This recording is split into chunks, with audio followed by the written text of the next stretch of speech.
Hello, everyone. I'm Wallapak Polosap, a Senior Research Associate at the Institute for Sustainable Food Systems.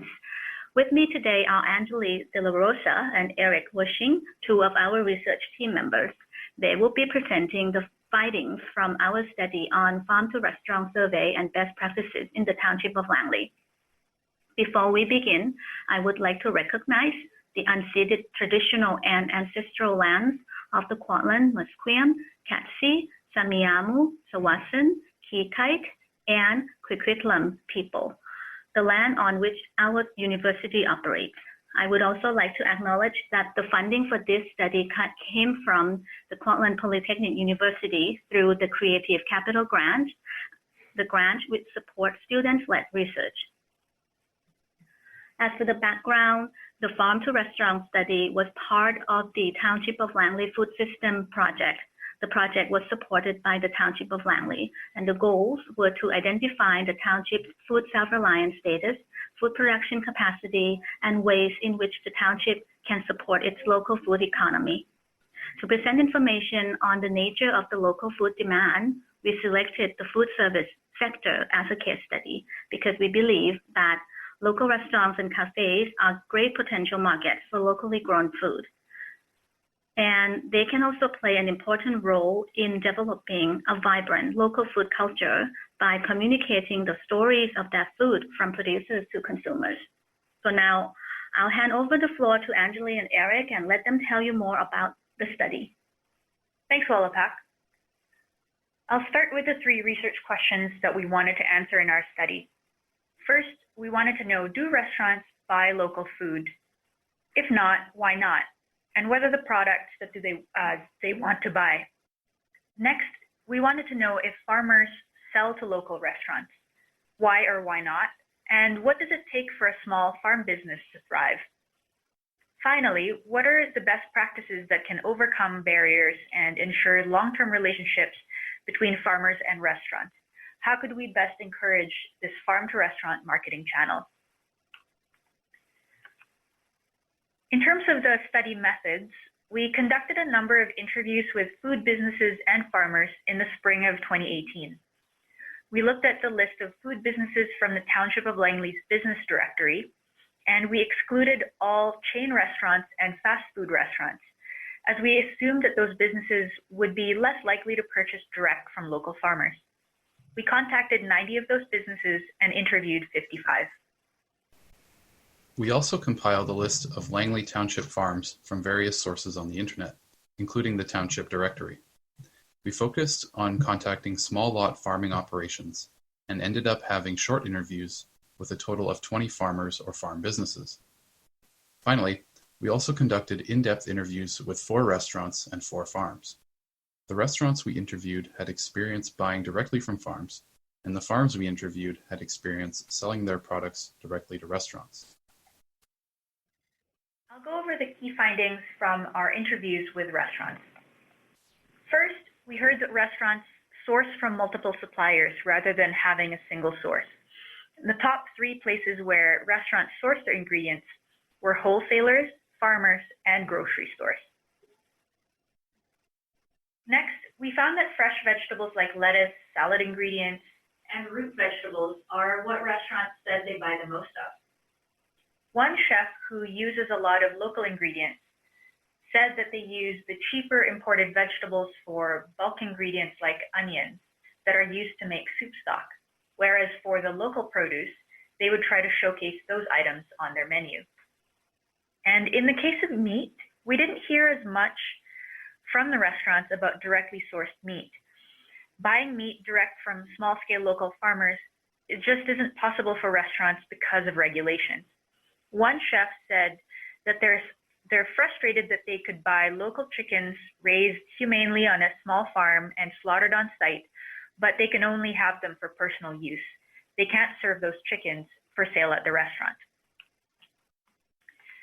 Finally, we heard that when we asked restaurants about the demand for locally grown products, 24 of the 50 that we spoke to said no, they don't believe local food is in demand, while just under a third of the restaurants that we spoke to said yes, they do believe local food is in demand. This level of perceived demand or lack of demand is not consistent with a survey in the Township of Langley's agricultural viability strategy that showed very strong support for local food production among residents. Our hypothesis is that if a restaurant doesn't think their customers want local food, that might be a reason for that restaurant to not prioritize buying local ingredients. We also asked restaurants what would make it easier for them to buy local. And these are some of the things that they told us.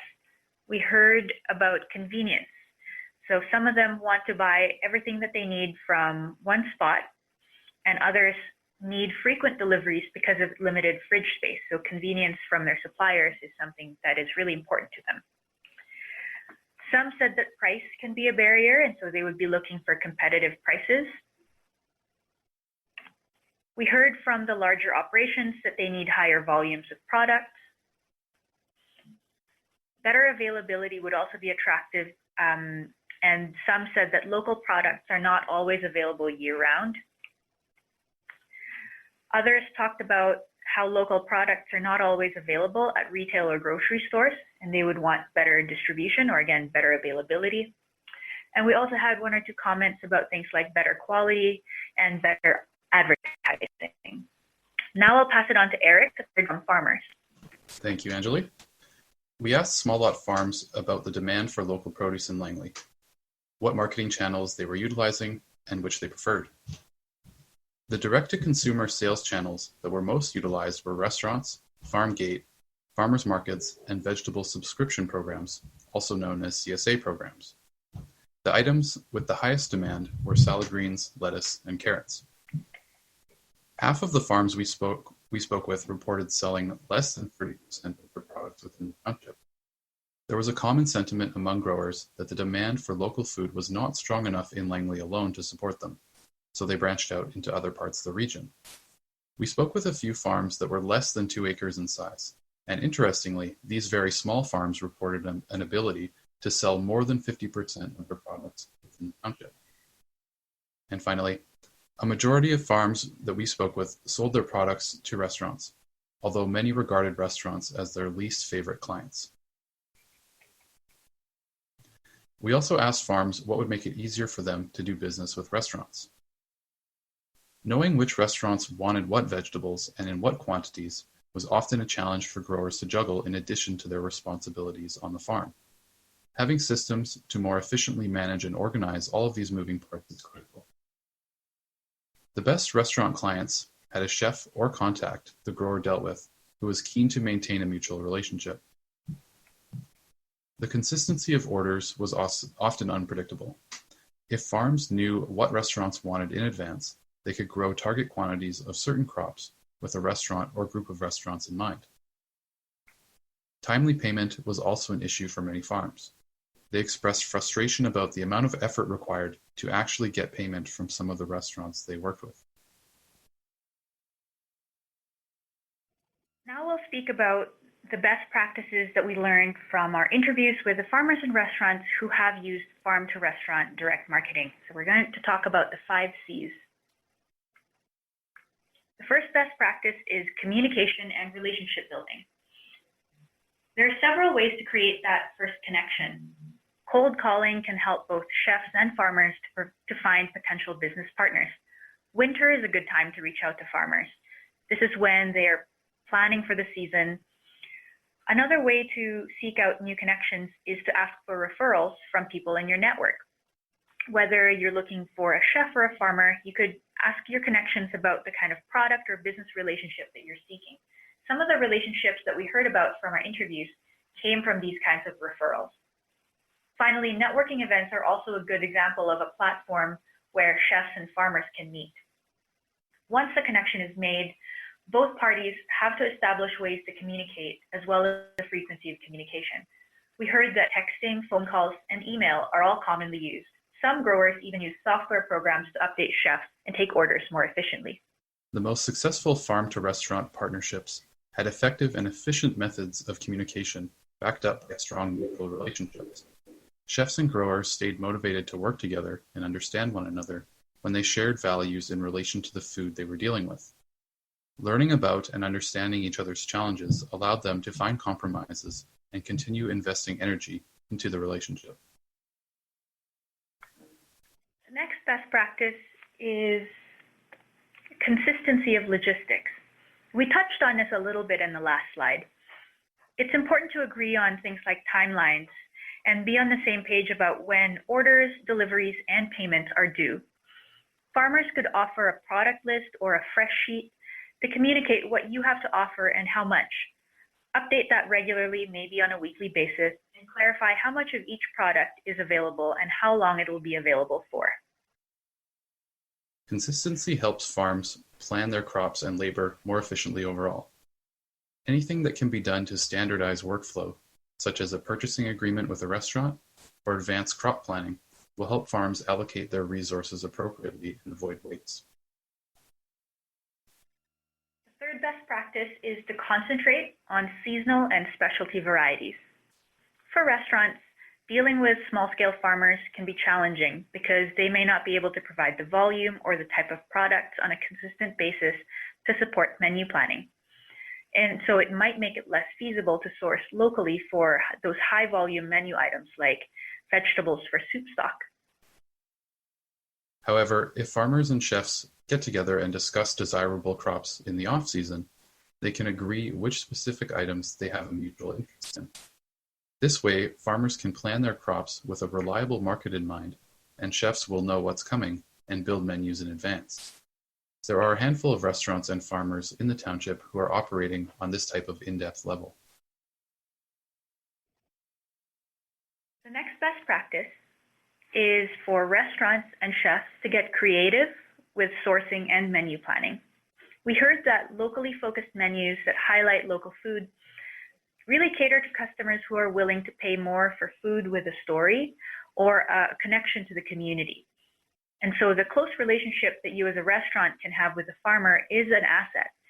Talk to them about their story, maybe visit the farm, and then share that story with your customers. To keep prices in line with customers' expectations, you may need to do things like adjust ingredient amounts and portions. You could also take advantage of crops that are in season and abundant, things like tomatoes and zucchini in the summer or squash and pumpkins in the fall. You might be able to get a good price for them, farmers will have them in higher volumes, and you can explore different ways to use them throughout your menu. If you're not sure if a menu with local ingredients will be well received, you could try taking small steps to integrate them and see how your customers respond. That way, you could keep margins manageable. Don't try to shift everything all at once. For example, you could identify just a few items that you will start to source locally. Maybe it's the seasonal tomatoes, maybe it's rainbow carrots or eggs. And again, just see how your customers respond. Finally, sourcing from different farmers could help you meet the volume that you need.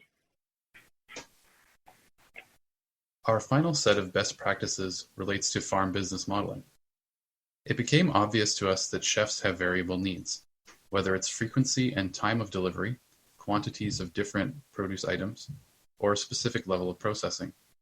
Serving the restaurant market requires farms to intentionally model their businesses to meet these various needs, in addition to growing a high-quality product. They need to prioritize reliable customer service and be sales-oriented. One farm delivered their beets with 2 inches of top left on, and another did salad green mix with specific varieties the chef requested. Some small-scale farms are working cooperatively to share the costs associated with marketing and delivering their products to restaurants. Instead of each farm doing their own marketing and delivering, a collective is formed to serve both functions and reach a greater economy of scale. The resulting costs of marketing, delivery, and customer service is lower for each individual farm involved, and allows farms to collectively offer higher volumes and a more diverse array of produce to restaurants in the region. All right, thank you so much, Anjali and Eric. So those were the 5 C's of the best practices in restaurant, farm-to-restaurant marketing channels. So the first one is communication and relationship building. The second one is consistency of logistics. The third one, is concentrate on seasonal and specialty variety. The fourth one is creative sourcing and menu planning. And the last one is cooperative and flexible approaches. So I hope that was good information. And for those of you who are listening, whether you are a farmer or a chef, if you would like to share your experience with us or have any questions, please feel free to get in touch at the email provided below here. And if you would like to learn more about this project and other related projects, please feel free to visit our website at www.kpu.ca/ISFS. Thank you and goodbye.